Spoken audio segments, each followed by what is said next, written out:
The trade unions say nothing will be taken off the table as they continue to protect workers' rights.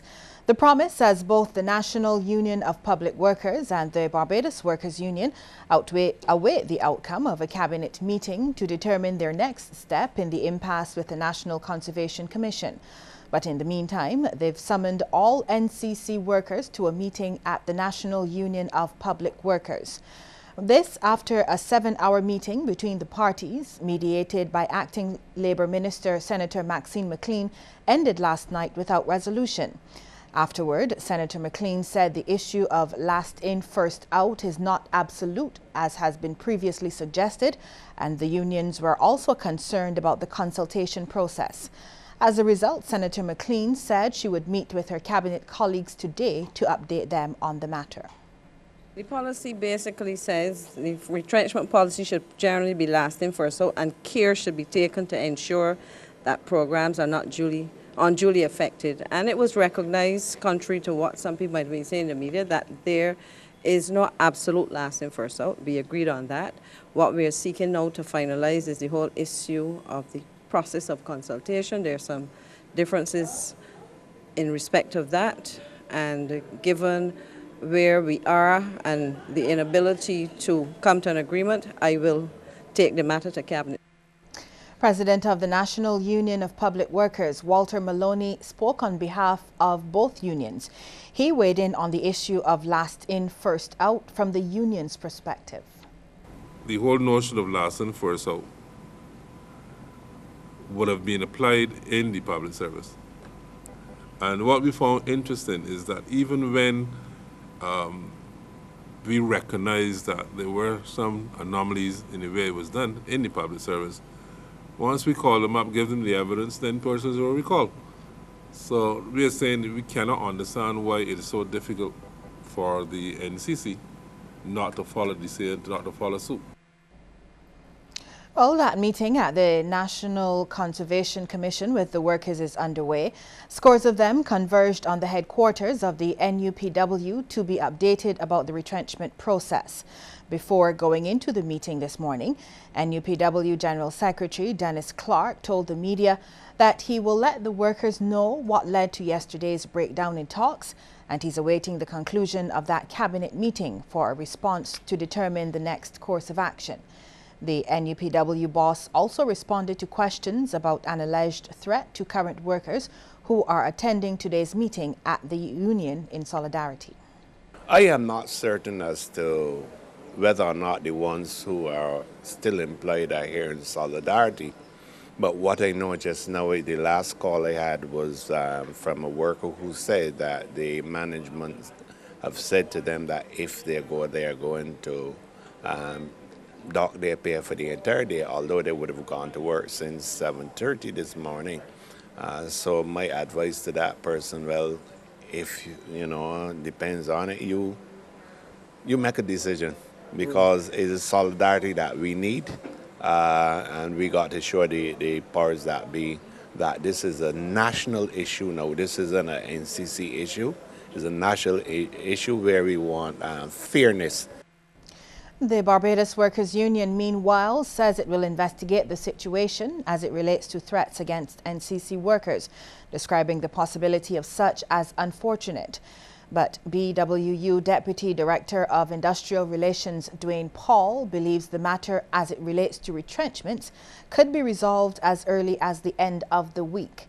He, however, says the union will not go ahead with any escalation in industrial action just yet if the matter does not reach a conclusion. The Barbados Workers Union cannot be accusing anybody of being in breach of process and then goes and commits a breach of the process.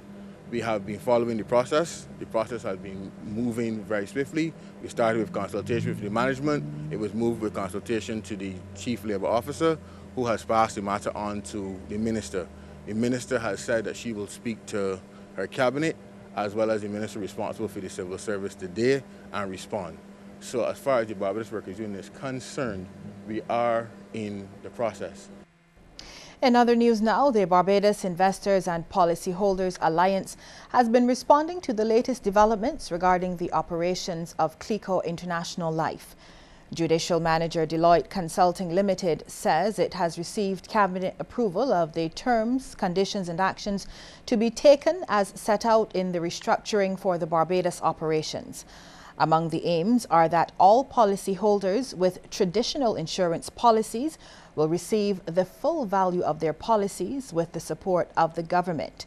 Secondly, all holders of individual, executive, flexible premium annuity policies will receive the value of the principal of their investment, and that a new company will be created to manage the affairs going forward.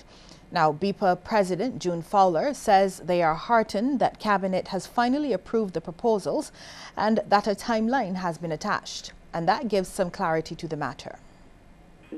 We need to get further details because it is okay to say that the Cabinet has approved so that the Judicial Manager now has free rein to go ahead and prepare CLICO, restructure it as a new company. But how does that benefit the policyholders in the long term? So we need to know more than this. I'm hoping that within the next couple of weeks we can sit down in a meeting with the Judicial Manager and get a clear understanding as to the plans going forward. Because you hear people say, well, we're doing this for the benefit of the policyholders. So if you're doing it for our benefit, we need to get a clear understanding as to what it is that you're doing to benefit us. Barbados and the Caribbean are at the crossroads of development. And according to Prime Minister Fendel Stewart, decisions taken now will have strong bearings on the success or failure of the region's development in the medium to long term. He made the remarks at the opening of the 4th Annual Caribbean Urban Forum underway at the Accra Beach Hotel. The Prime Minister called on urban planners in the Caribbean to prepare for the effects of climate change. Sea level rise, the bleaching of our coral reefs, more intense and frequent hazards such as hurricanes, saltwater infiltration of our aquifers, ocean acidification, and severe drought, all resulting from climate change, are some of the perils which we must manage sustainably and, of course, responsibly. Given the greater risk of flooding as the built environment increases in tandem with heavier rainfall events, appropriate drainage systems to deal with these eventualities must also be designed. Prime Minister Stewart says special arrangements with respect to the built environment on the coast must also be reviewed. I believe that deepened consideration must be given to allowing 3-story residences along the coastline, in which the lower floor can be used for parking and for storage. This policy should also obtain for new coastal development to minimize loss during an event. Despite the ongoing economic challenges, private sector employers have been urged to give their workers a raise in pay. The advice has come from economist Dr. Clyde Maskell, who made the comment while delivering the feature address at the Barbados Employers Confederation's 54th Annual General Meeting Luncheon. The event was held at the Lloyd Erskine Sandiford Centre, and Dr. Maskell spoke on the topic, "There is one way out." Try and give your staff a salary increase. Because there's a foolish notion going around. An economy cannot grow unless people consume and businesses invest. All right, it can't grow. So if you freeze people's wages for 6 and 7 years, increasing their taxes and prices going up, how can an economy grow? What are you waiting on? It can't grow. Dr. Maskell says aggregate spending is a major component of any economy. So if you restrict consumption of people, stop me from being able to hire a gardener, stop me from allowing a fellow to wash my car because I can't afford the $15 anymore 4 or 5 times a week, the economy is going to shrink. It's that simple. But you say all this, and yet you permit the government to spend, and then you finance it. And now that you're losing reserves, you said that you can't understand why the reserves fell. Barbados is way ahead of its regional neighbors as it relates to broadband penetration. This is according to a new study released by the Inter-American Development Bank.